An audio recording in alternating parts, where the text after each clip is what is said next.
I'll just focus a little bit on the accreditation part, quality signaling.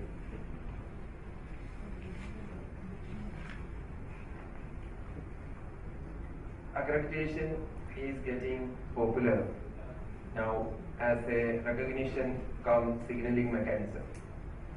Most of the institutions are trying to get one type of accreditation or recognition or the other. Ranking is also part of this accreditation process, but in a different way. I would like to emphasize that before I give a conceptual focus, quality in education should be in our mind. Many times we want quality, but we are unable to get quality internally.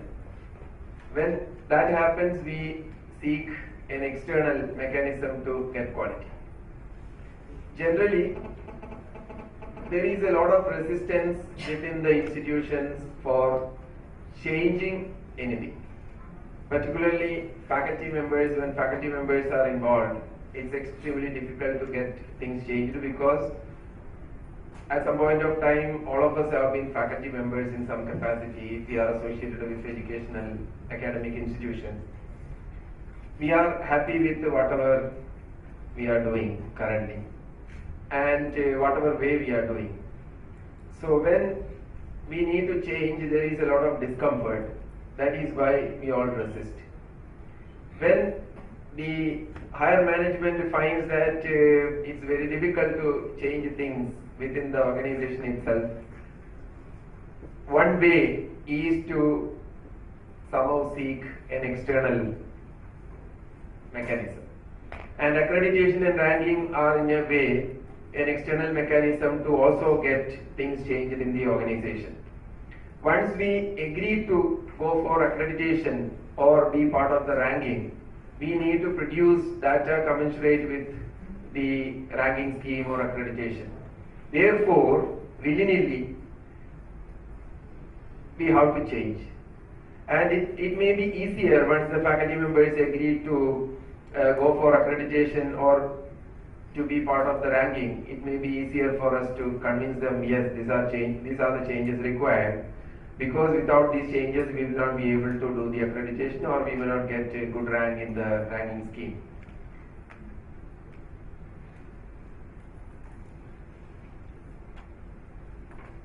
Generally, if we take positively, this accreditation is a kind of signaling to the world, particularly the external stakeholders, as to where we stand as an academic institution, whether it's a college or an institute or a university. But there are two things which are the sources of brand development historically. These two sources are the growth and the quality.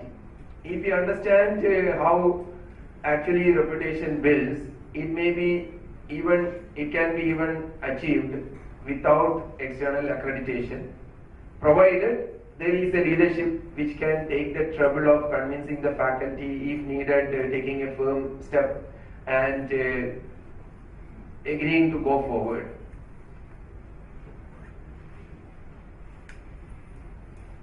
There are two sets of reasons for the growth and quality. One set would be internal, the other would be external. I am presenting this to give you an understanding as to how we could proceed on this. The external reasons include opportunities. Why we grow? Because there are opportunities. Why we grow? Because the leadership is very aggressive. Plus other reasons. So now, which are the external reasons for growth and quality? Number one, opportunities. Number two, pressure. We all face pressure. One pressure is competitive pressure.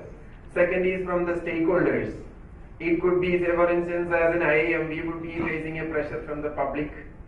it could be the pressure from the MHRD, or as far as the management, top management is concerned, even the board could be an external pressure sometimes, because they may be under pressure from elsewhere.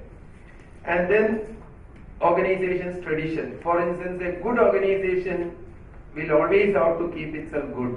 A growing organization will have the urge to grow. It cannot stop. So what is the organization's tradition? Internal reasons for growth and quality are aspirations. All organizations need to have aspirations.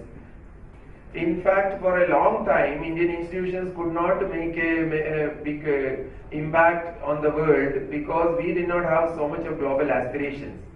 Whereas today, there are many institutions, like in the corporate sector, in academic sector also, there are many institutions which have developed their own aspiration to be something, not only in India, but outside India as well. Even the national institutions like IITs and IIMs were not having that kind of aspiration. That is why 50 years, if you look at the IIM or IIT history, you will not find anybody saying that to be a leader in the world is something that I cherish or I keep as a vision. But today, at least some institutions are saying that yes, we want to be something in the world. And second is leadership. Many academic institutions today have good leadership because even from different walks of life, people have entered the academic sector, academic institutions. But for a long time, that leadership did not have that kind of a charisma or urge or vision to move forward as a global force. And then economics and other reasons. Now, whatever the reasons, there is one brand identity, one manifestation of brand identity which we all need to consider. That is actually the customer acceptance. In educational institutions, we never consider our students as customers. But today, because of the awareness among the students and the potential students, today we need to accept that they are our customers because they have many mechanisms to control us. And the recent spread of social network itself is one of the major dreadful areas for us because whatever we do wrongly will be projected. So, and it will affect our reputation. And there is a need for giving signals. Delivery, of course, we need to give, but there is also a need to give signals. And assessment, evaluation, and accreditation, etc., would be giving this signaling. Yes, I know. This is my last slide. Sorry, not last. See, the constituents of evaluation generally in almost all the accreditation would be like this. Even ranking focuses on some of these factors. As you can see, age, size, processors, input quality, output, size and quality, infrastructure, perception and feedback, and so on. But it's also important to remember that there are certain vehicles of quality. Although assessment may be size, but actually what we are assessing is how faculty delivers it, how different other agencies are, vehicles are doing it. For instance, the faculty, the materials, the methods, the learning environment, and the student competence. For instance, IIMs can gloat about its high quality partly because we get top quality students. If we get bottom quality students, probably we also would have struggled. So, what quality students you get is also very important. That is why you need to have, we all need to have a very good admission process. But today, many of the universities and private run institutions have a problem because many times because of the donation and other interventions, they have to compromise. And there are also supporting factors like skill orientation of our programs, industry linkage, performance focus. To what extent do we focus on performance? Not only student performance, even faculty performance. If we don't have good quality faculty, we will not be able to provide quality. If our faculty members are not keeping their learning always in the forefront, they will not be able to keep up with the changing knowledge. And many leaders are not willing to take the trouble of really telling the faculty member that yes, this performance parameters will have to be achieved. If they do that, next day either they will not be there or their life will be very miserable for the rest of their term. This is what is happening in every academic institution.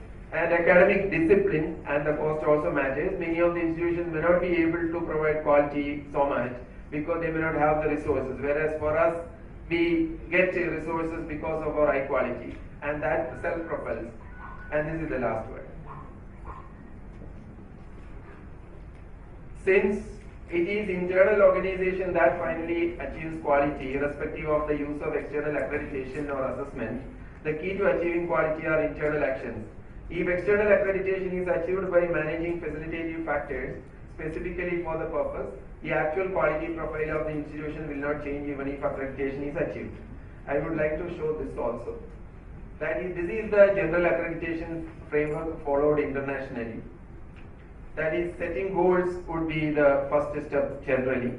If we have to prepare ourselves for the accreditation, international accreditation, setting goals for ourselves would be the first step we need to do. Second is preparing a strategic plan to achieve these goals.